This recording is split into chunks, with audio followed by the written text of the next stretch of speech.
All right. How's everyone doing? Woo! I know it's 6:45, something, 27, so I know you guys must be tired, so we'll try to keep it short and sweet, all right? My name is Ferri. I'm the president and CEO of BlockStar.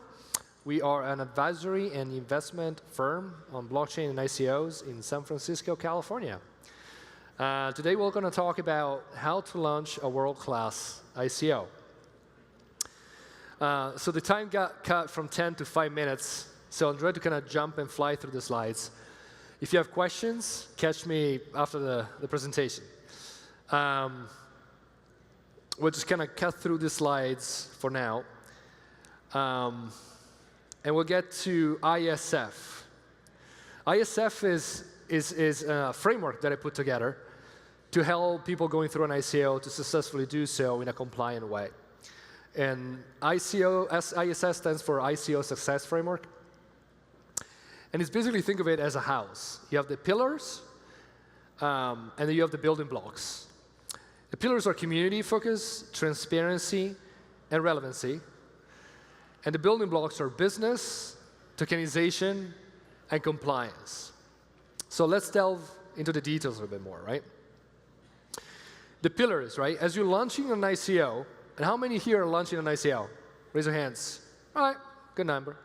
We can talk later if you guys have more questions. But very quickly, community focus.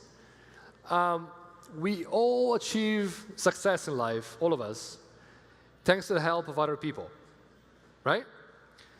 And so we're also taking money from the community, from a bunch of VCs on Sandhill Road.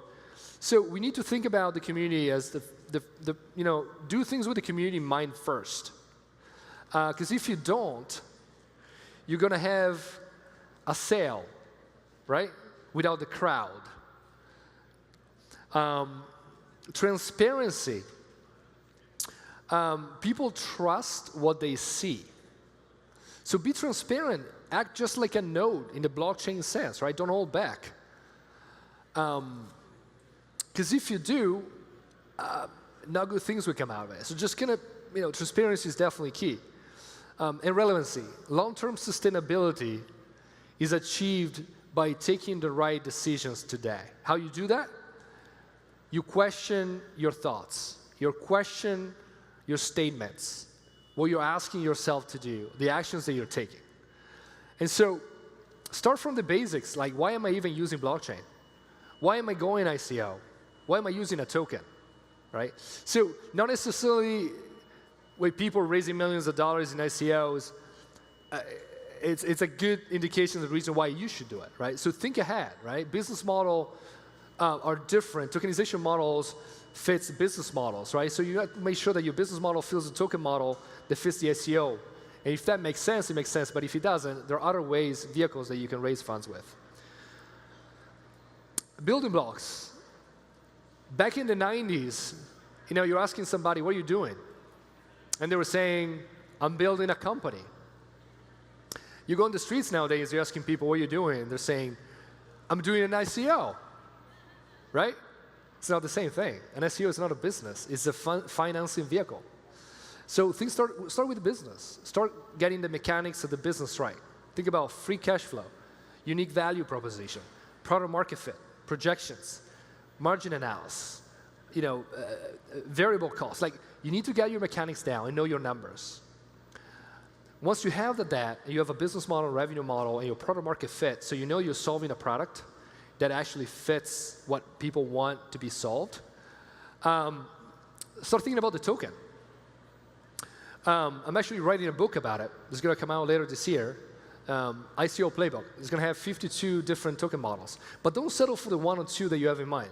There are a lot more out there you can think. So solicit feedback. Think outside the box, right? Never settle for the first thing that comes to mind, right? Question yourself, right? That's how you achieve long-term sustainability. So ask yourself, who's the user of the token? How are they going to use it?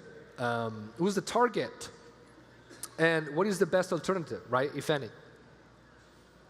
And lastly, compliance. Make sure you comply with the law, with the jurisdictions that you're in, and jurisdictions where your investors are in. We need to skip that, just because we are running out of time. So some brownie points. ICO before July. Why? Token income is taxable income. How do you reduce taxable income? You have expenses. How you get expenses? The more expenses that you have, the less income you have, the less taxes you pay. So ICO before July allows you to do that. Don't burn your token. Freeze them. 99% of the ICOs out there burn their token. It's stupid. Freeze them. The moment that you burn your token, you reduce supplies, the price shoots up from the short term.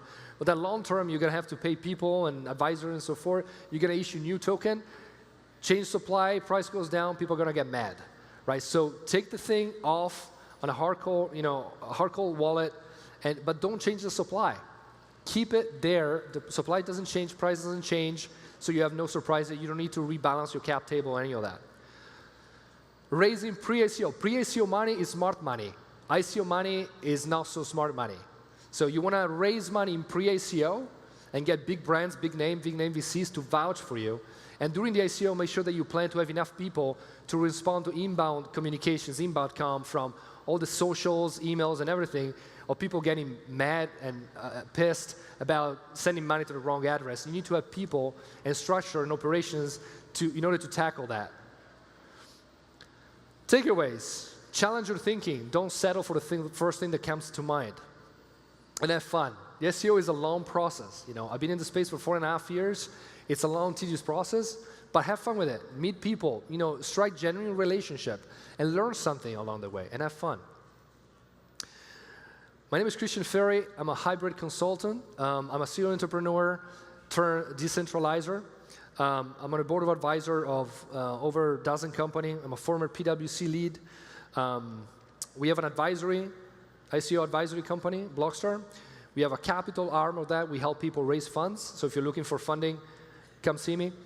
Blockchain Compliance Alliance, we're developing a standard for ICOs in conjunction with regulators.